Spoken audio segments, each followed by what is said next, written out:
जी आप सबके लिए लेकर आइए नुक्कड़ नाटक पांच पाप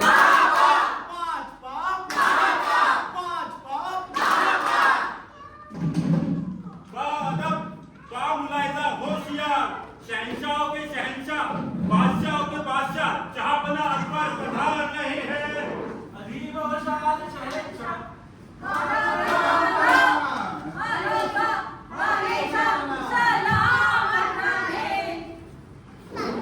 अरे बीरबल, जब से हमने लोगों को समझाया है चोरी करना महापाप है, इस साम्राज्य में चोरी खत्म ही हो गई है। अरे नहीं जहांपना, अरे कई लोगों को तो पता ही नहीं होता कि असल में चोरी होती क्या है। अरे तुम क्या बकवास कर रहे हो? क्या इन लोगों को ये नहीं पता चोरी करना क्या होता है, चोरी क्या होती है? जहांपना एक सेठ अपनी फरियाद लेकर आया है, पेश किया जाए।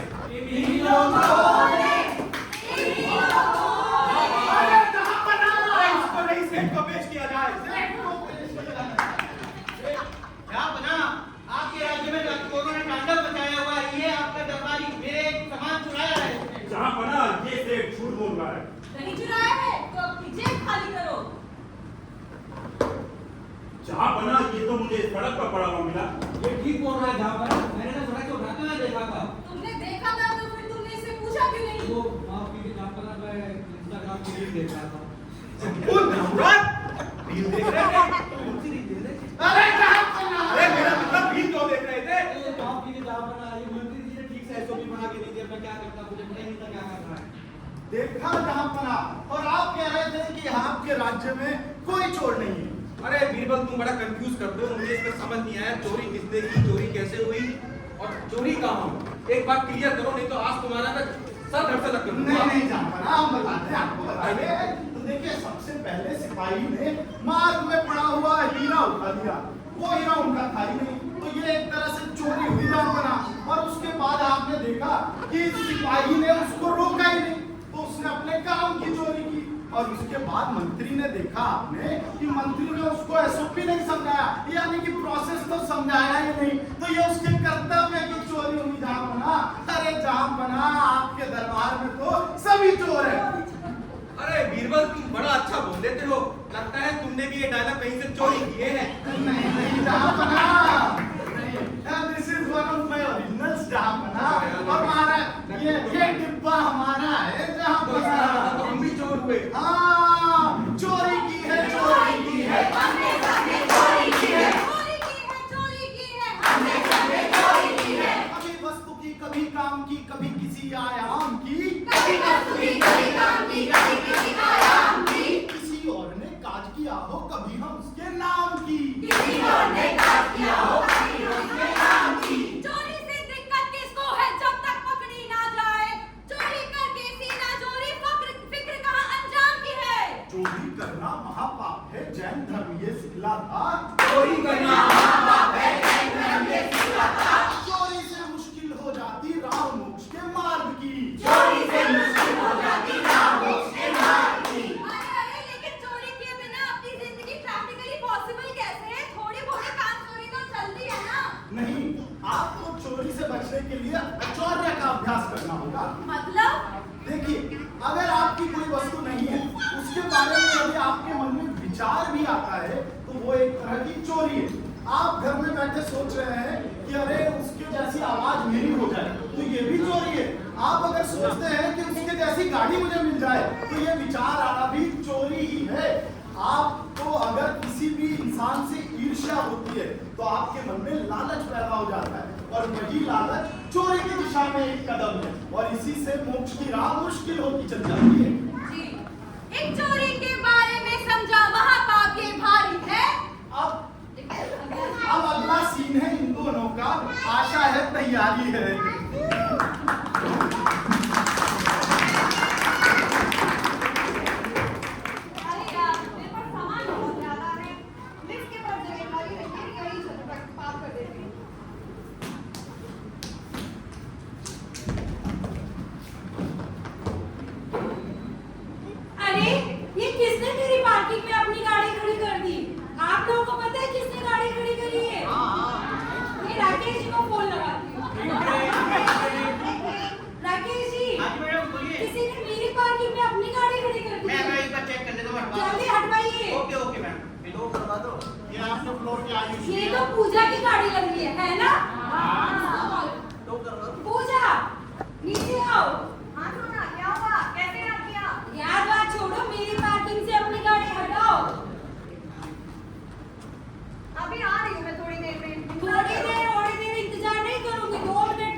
पंचर कर देते।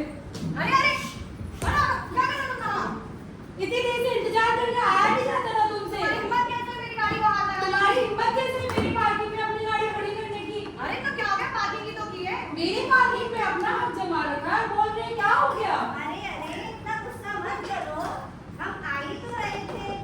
पता नहीं कहाँ से लोग आ जाते क्या। अरे यार ये आपसी मामला है, बैठकर भी तो सुलझा सकते हो।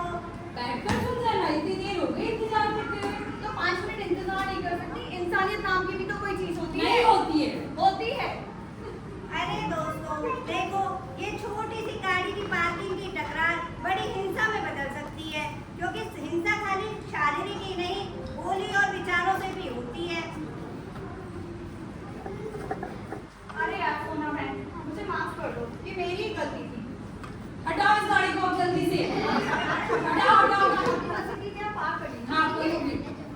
पूजा, बहुत अच्छी बात है कि तुम्हें अपनी गलती का एहसास हो, पर सोना तुम भी अपने गुस्से पर नियंत्रण रखो। हमारे जैन धर्म में हिंसा को एक महापाप बताया गया है। अब जैन धर्म हमें सिखाता है कि अपने गुस्से पे हमें नियंत्रण रखना चाहिए, और ये छोटी छोटी बातें आपस में मिलकर भी सुलझाई जा सकती है, नहीं तो ये बड़े बड़ी हिंसा का रूप ले लेती है। हाँ दीदी तुम बिल्कुल सही कह रही हो। हम सभी रिलीफ सोसाइटी के लोग हैं और ऐसी बड़ी बड़ी सोसाइटी में कैसी छोटी छोटी बातें होती ही रहती है। शायद आप मुझे सही बोल रहे हो। मुझे माफ करना, मैंने शायद ज्यादा ही बोल दिया।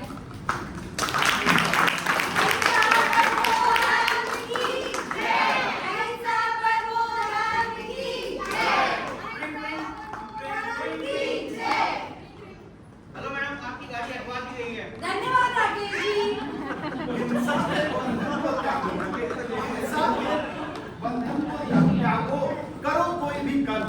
हिंसा के बंधन को त्यागो, करो कोई भी कर्म।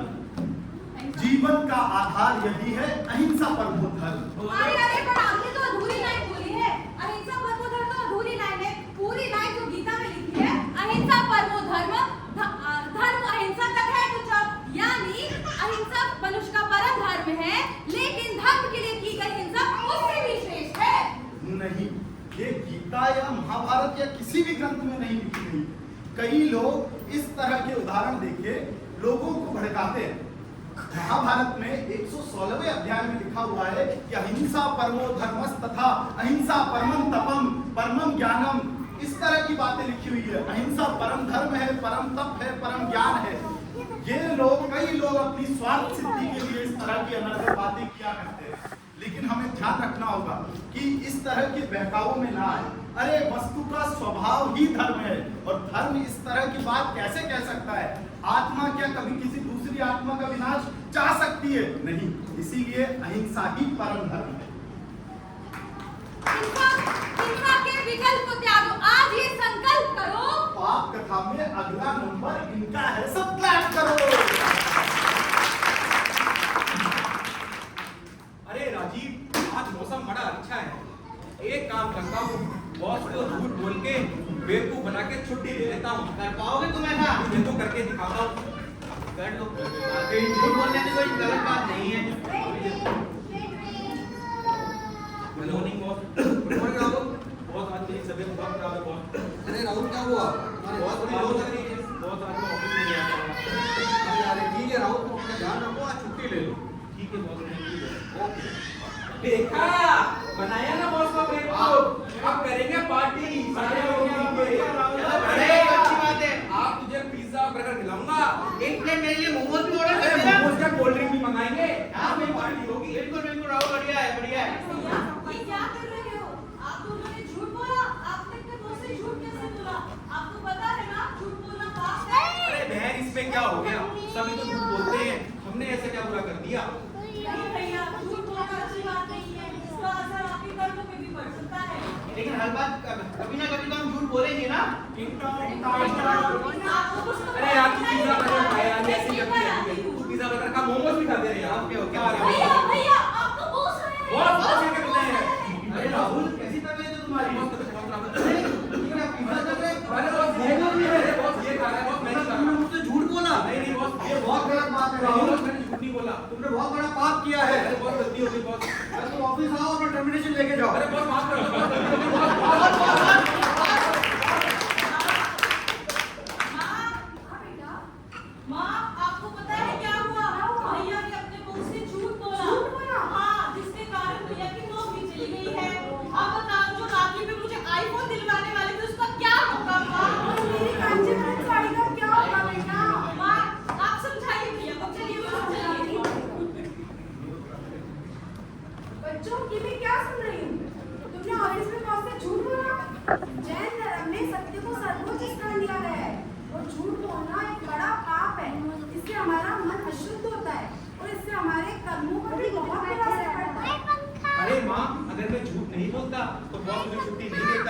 क्या झूठ बोलना इतना गलत है? बहुत गलत है।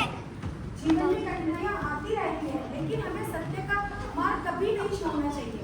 जैन धर्म में सिखाता है कि सत्य की राह पे चलोगे तो मोक्ष की प्राप्ति होगी। हाँ, लेकिन सभी लोग तो बोलते हैं झूठ, हमने झूठ बोल दिया तो ऐसा क्या हो गया? झूठ बेटा एक बंधन की तरह होता है। ये तुम्हें क्षणिक लाभ तो देता है, लेकिन दीर्घकालिक रूप से तुम्हें और कई सारी उलझनों में डाल देता है। और सत्य का पालन मानसिक शांति और सच्ची मुक्ति की ओर ले जाएगा। हाँ, मैं आपकी बात समझ गया। मैं आपसे प्रतिज्ञा करता हूँ कि आगे से झूठ नहीं बोलूंगा। मैं भी। क्योंकि कभी-कभी हम झूठ बोल के अपने आप को मुसीबत में डाल लेते हैं, जैसे आज मैंने अपने आप को मुसीबत में डाला। दोस्तों, जैसा कि आपने देखा, कभी-कभी हम ऐसी परिस्थिति में होते हैं जहाँ हमें झूठ बोलना आसान लगता है और हम वहाँ झूठ का सहारा लेते हैं। पर जैन धर्म हमें सिखलाता है कि हमें झूठ नहीं बोलना चाहिए। जैन धर्म के हिसाब से झूठ बोलना महापाप है, जो हमें आध्यात्मिक रूप से कमजोर करता है। इसलिए हमें हमेशा सत्य का साथ देना चाहिए। सत्य को जीवन में अपनाएं, क्योंकि सत्य ही धर्म है और यही हमें सही मार्ग दिखाता है। झूठ एक बंधन की तरह है, इसलिए सत्य का हमेशा साथ दो। सत्य ही धर्म है, सत्य ही धर्म है, सत्य ही धर्म है। सत्य को जीवन में अपनाया, सत्य को जीवन में अपनाया,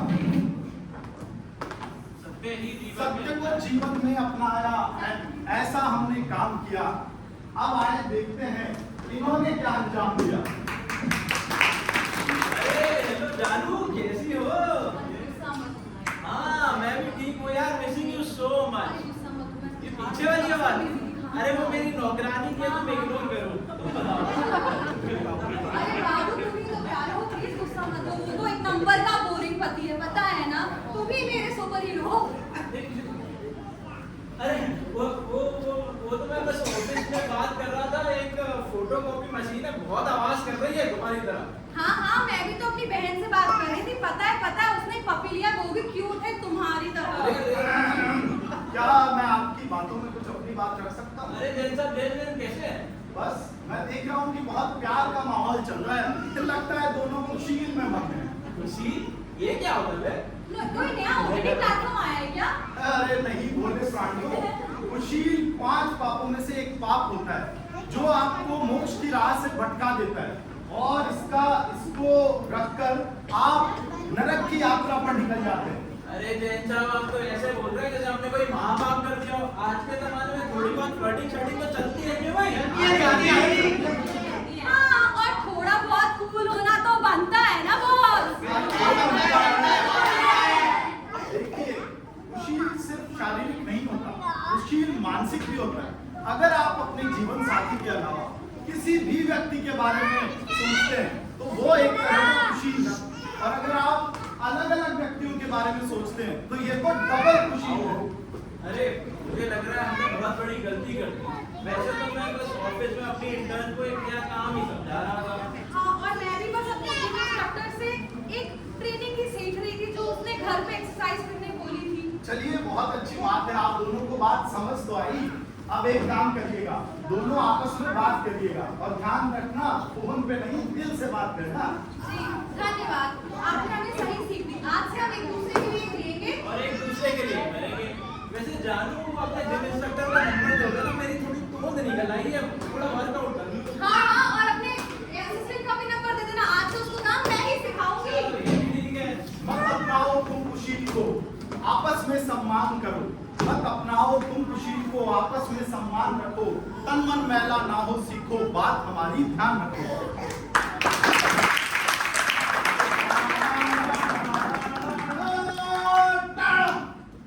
आदाब, अभिनंदन, आभार। मैं अमिताभ बच्चन और आप सबके सामने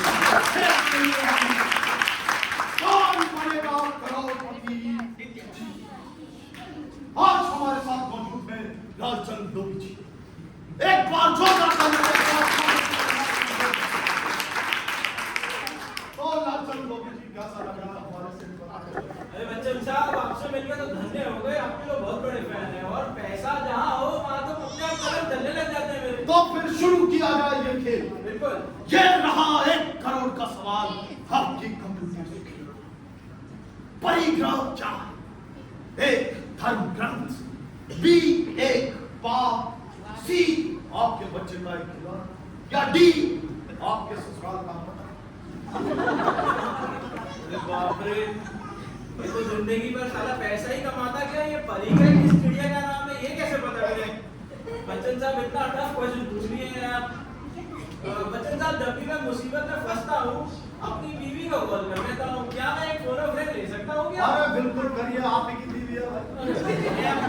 आप देखना अपनी वाइफ से मांग पाएगा ये। हेलो जानू, कैसी हो? अरे ये कैसी वैसी क्या लगा रखा है? हो कहाँ तुम? अरे वो जानू, मैं वो बच्चन साहब के साथ वो केबीसी खेल रहा था और उसमें पूछे हैं कि परिग्रह क्या होता है। अरे यार, तुम फिर से केबीसी पहुंच गए। तुम्हें कितनी बार समझाया, हर बार कुछ ना कुछ जीत जीत के क्या क्या इकट्ठा कर लिया है। तुम्हें पता नहीं चल रहा है तुम कितने बड़े पापी बनते जा रहे हो। अब जल्दी खाना, झाड़ू पोछा करना है। भाई साहब, मिला आपको आपका जवाब। अरे बच्चन साहब, जवाब तो मिला नहीं, साला झाड़ू पोछे का आ गया है। अरे होता है, हमारी दया जितनी बड़ी करी। चलिए कोई नहीं, आगे बढ़ते हैं। बच्चन साहब, मैं 1 करोड़ रुपए तो लेके ही जाना चाहता हूँ। क्या मैं अपनी दूसरी लाइफलाइन ऑडियंस पोल का इस्तेमाल कर सकता हूँ? अरे बिल्कुल, ये ऑडियंस आपकी लिए है।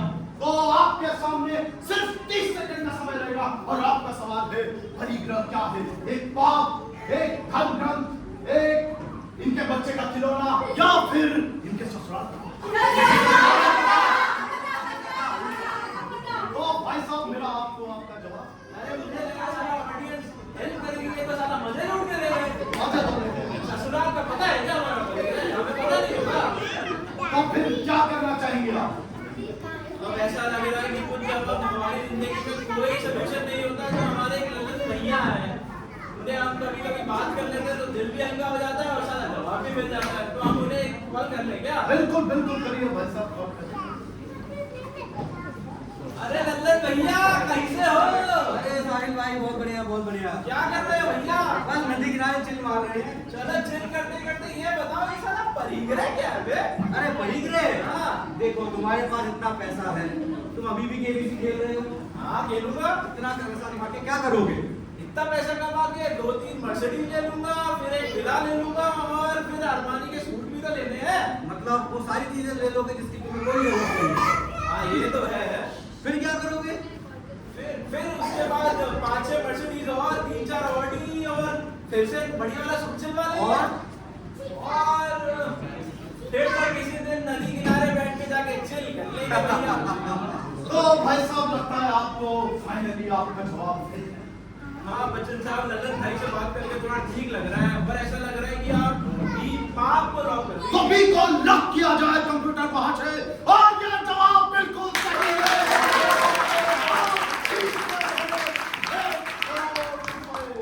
तो भाई साहब बताइए, क्या करने का धनराशि का? अरे बस अभी हम मर्सिडीज बुक करवा लेंगे। अरे भैया, अभी तो कर रहे हैं कि ये काम है भाई। अच्छा, बच्चन साहब भटक गया था। मैं सोच रहा हूँ इस पैसे को थोड़ा धर्म मार्ग में लगा दिया जाए। अरे बिल्कुल, देखिए परिग्रह जो है, हमें लगता है कि बाकी पापों की तुलना में परिग्रह कोई पाप नहीं है। हम अपने घर पर बैठे सोच रहे हैं कि एक झूमर और लटका लेते हैं या एक गाड़ी और ले लेते हैं, ये सब क्या है? ये सब परिग्रह है, ये सब पाप है। तो उस हिसाब से तो बच्चन साहब धरती के हर कदम पे पाप हुआ। ऐसे में हम जैसा इंसान क्या करे? आपके मन में अगर किसी भी वस्तु को लेकर ये भाव रहता है कि मैं और इकट्ठा करूंगा और अधिक वस्तुएं लूंगा तो मेरा मन खुश होता चला जाएगा, लेकिन आप उसी के बंधन में बनते चले जाते हैं। आपका मन कभी संतुष्ट नहीं होता।